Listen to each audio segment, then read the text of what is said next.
Hello, this is Daniel, and I'm going to do my very first podcast. And bear with, excuse me, do bear with me. This is all new, and I've got a USB microphone stuck in my face with headphones. And now I see why disc jockeys, Rush Limbaugh, these other podcasters, radio personalities wear headphones so they can hear themselves. I downloaded a podcast book, and whoa, it's pretty informative. So I got my little check off list here, and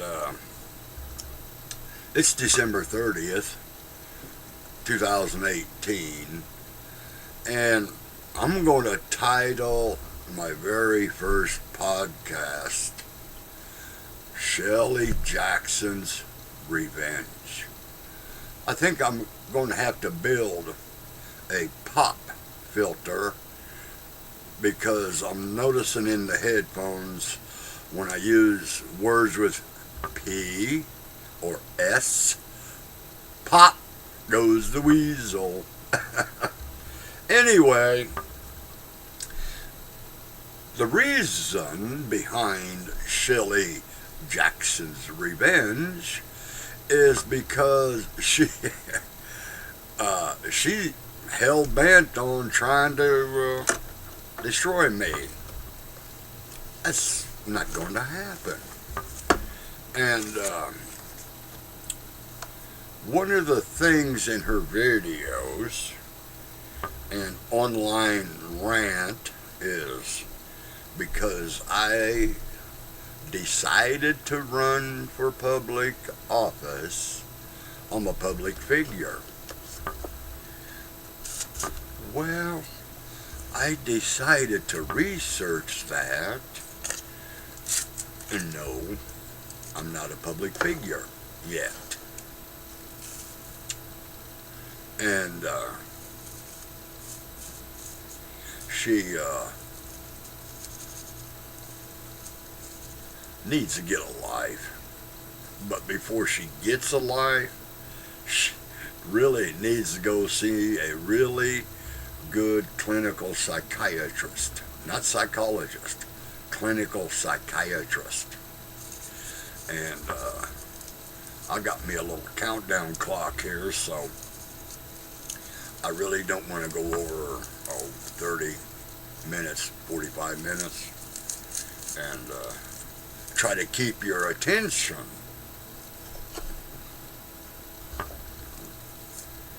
I was able to look at her profile, blog, or whatever you call it. And I give this woman credit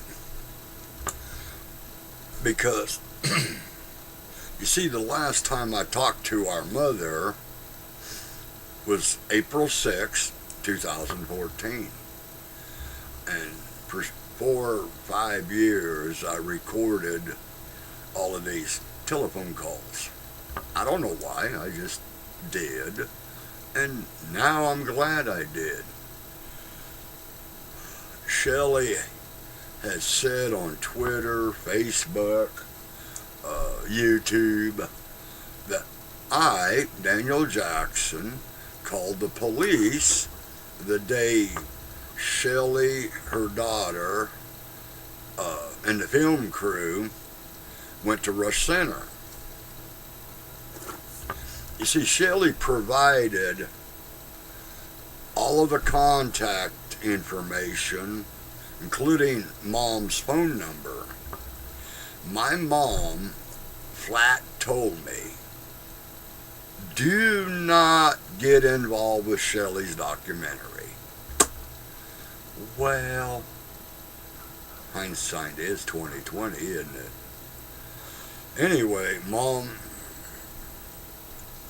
absolutely refused to dredge up the past.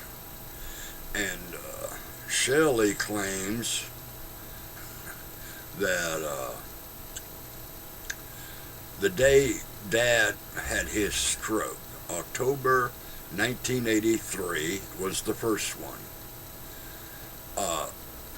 Her and Dad were sitting there talking about her getting molested and all of this.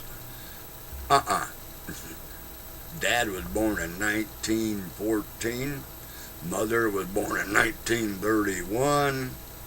I guarantee you, at no time did Mother and Father ever discuss child molestation with Michal Jacqueline Jackson. It's pronounced Michal, not Michal. It's an Old Testament Hebrew woman. And it's real strange. She changed one of her YouTube handles to Michal Shart's White Eagle. That's funny. In all of her YouTube videos, her rant and raving on Facebook, her and Gregory James Jackson, my eldest brother, claim Daniel is not Indian. I'm not even Irish, let alone Jewish. And it's the hypocrisy of their statements, where they claim, Gregory claims to be a Jew, Shelly claims to be Indian, but Daniel can't be none of it. So, what gives with that? I've also noticed how Shelly Jackson's talking points coincide identically with that of Gregory and the 33 pages of emails. Sorry about that, I had to get a drink of coffee. And so, these talking points, literally identical. I'm like, what the blazes, And she keeps talking about restored memories, okay? Shelly, how was your childhood memories restored? When were they restored? But more importantly, you keep saying you got proof, okay? Where and what scientific proof do you have? My memories always have been there. I just never talked about them. This is really hard for me to discuss, and I was doing some research on how young can a person extract memories without outside assistance. The youngest documented memory was 1920s, 1930s, where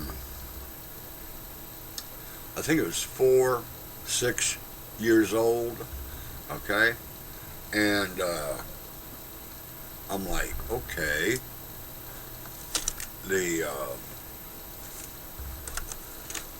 Shelly claims she can remember at the age of 2.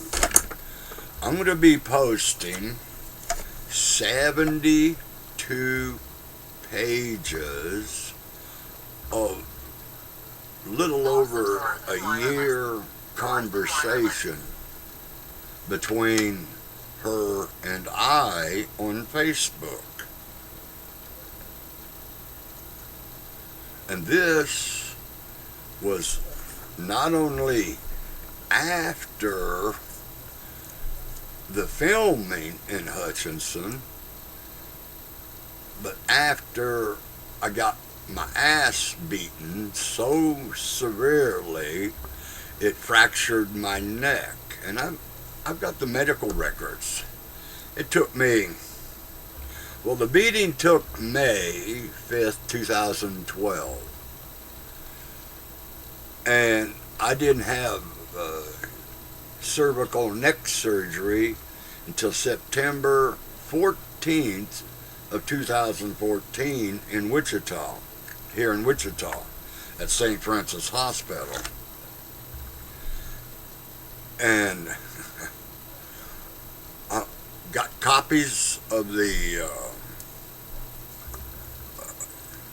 post-operative report by the neurosurgeon, and not only was my neck fractured in 2 places, C1, C2, and then where they put the plate, a 2-inch by 2-inch metal plate, was C5, C6, C6, C7, somewhere in there. And the doctor describes some of the fragments of bone he took out that was resting or residing maybe to next to the nerves, the band where my neck was broken, right behind C1, C2. That's where your skull rests and rotates. Right behind it is the autonomic nervous system. And my nervous system's literally shutting down because Shelly lied to my landlord, my roommate, and whoever else would listen. She claims I was in her motorhome. I didn't even know this girl was even in Hutchinson, let alone in the trailer park. I didn't know she lived at this trailer park 15, 20 years before I even got there. And I'm like, wow, she's really delusional. Oh, by the way, the difference between a dream and a memory is one thing. Memories have feelings, emotions attached. And you see, you can tell her story don't line up with the facts. January 1975, I left not only Rush County, Kansas, the state of Kansas, and didn't return until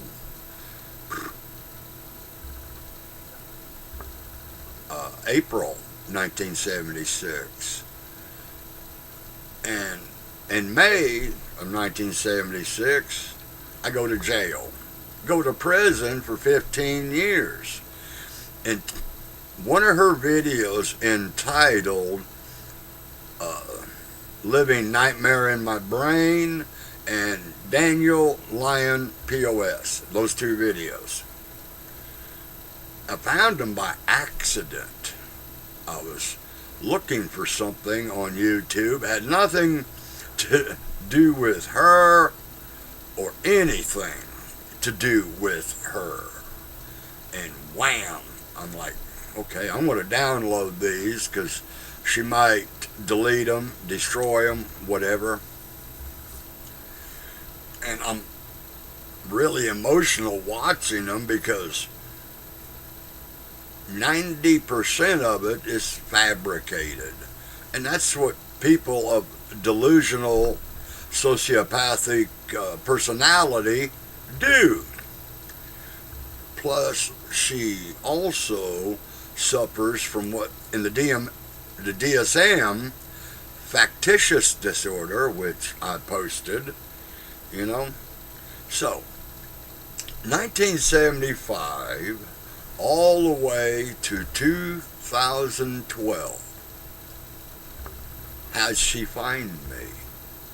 Nowhere in my military record, job corps, or prison. None of these government documents have any of my brother and sisters' information, not even their name. So, how did she find me? Well, she let the cat out of the bag when she reposted my video. And by the way, she edited, she's good, she edited it. I've got the original, which is 59 minutes. The one she posted is less than that. And she posted her documentary. It's 22 minutes long. And when you watch it on YouTube, or, well, she moved it to clip.org or something like that, which when you do an IP check, that server's in Russia. And so how'd she find me? Well, I've seen this word in, it's called an aggregator. I'm like, what? So I Googled it. Oops. This girl is smart. She's already let the cat back out of the bag because, ladies and gentlemen, my listeners, I had no clue up until literally this weekend, yesterday, December 29, 2018, what the hell is an aggregator? Now, in the law, an aggregator is compounding, okay? So, she gave me some really good intel, because I'm looking at that Google aggregator, and as I scroll down on Google, there's a Twitter aggregator, there's a Facebook aggregator. So, what the hell? I typed her 5 or 6 usernames I found. And by the way, I actually haven't stalked her, but the last 6 months I've been researching. She's got 12, 13 alias names. She's got over a dozen usernames, you know, okay? But getting back to how she found me, she herself used this aggregator. And I'm like, okay, this is some interesting stuff. So, because the psychology, I'm trying to figure out why didn't she go to Gregory uh, or Jackie? Lance already committed suicide, so she couldn't get a hold of him, you know. And Air Extreme LLC, Russell Stratton, and this Joanna Baldwin. Guess what? You're going to have to cough up the unedited video and all the paperwork. Federal law mandates you have to keep all of that information for 20 years. Particularly the signed release. The Shelly Jackson provided my contact information. And I stormed out of the interview because the girl is sitting there lying her ass off. And I'm not going to have any part of promoting lies, particularly when I can not only prove her lies with unequivocal paper trail and evidence. And this woman is severely mentally ill. As I was saying, I was researching childhood memories, recovered memories, and particularly for young boys. I was sodomized from 6 to 13. I not only have medical evidence from the medical doctor, but the clinical psychologist. She claims she's got all of these notes from the therapist.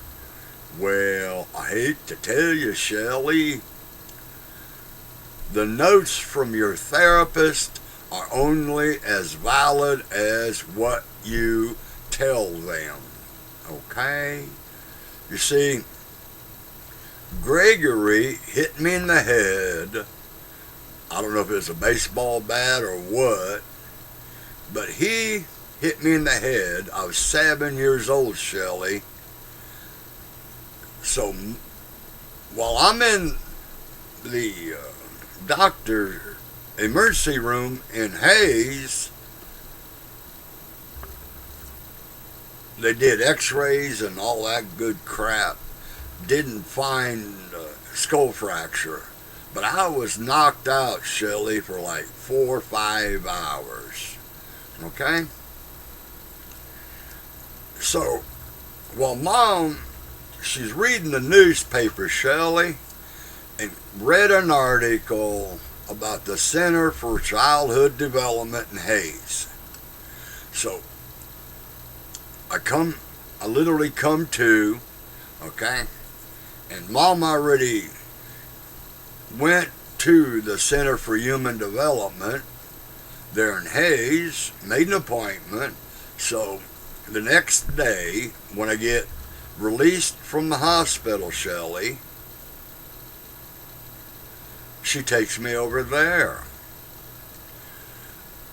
And it's like, Shelly, it's like yesterday. I walk in that room, wow, look at all these toys. You got to remember, Shelly, we didn't have any Tonka trucks or toys, things like that. And that's when it came out, Shelly. I was being sodomized by Gregory and Lancelot, okay? So Mom takes me back to the hospital. They examined my rectum. Well, guess what they found, Shelly? Ripping and tearing.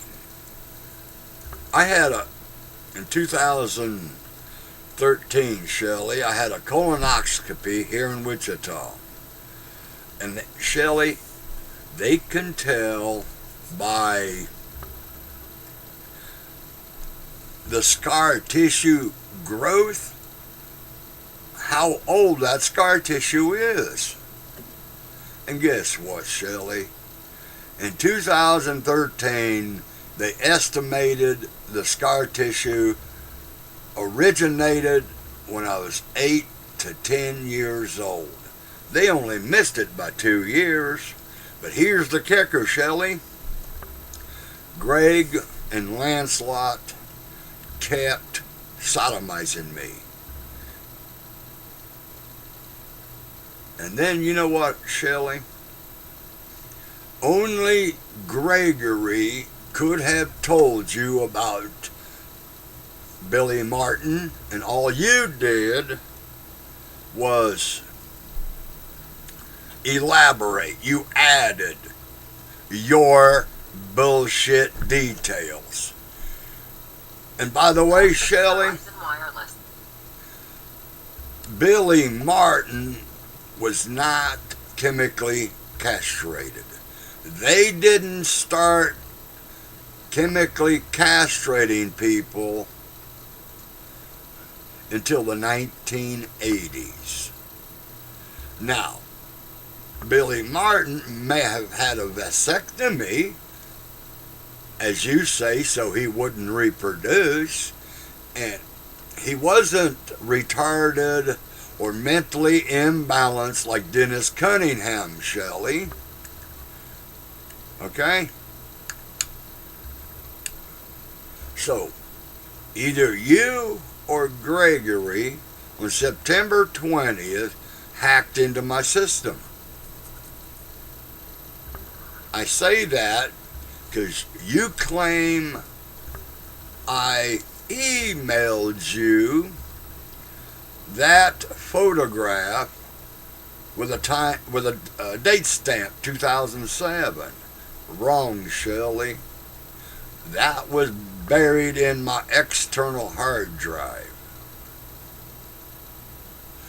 I can even tell you when and where and who took that photograph in 2007. You see, Shelly, I got a reply from yahoo.com. I sent them a screenshot of your screenshot. Okay? That email account was active for about 44 days. Now, without a subpoena, they won't give me the IP. You see, I sent an email to that email address, and what we call a mail Damien. Okay? In other words, it was an email account you or Gregory set up to make it look like I emailed you. And it's not hard for you or Gregory to change the date and time stamp so it looked like 2013. Shelly, I've had the same email account since 2002. Okay? And you claim to have been on the internet in the 1980s. Such hogwash. You and Al Gore have the same mentality. He said he invented the internet, and you say you was on the internet.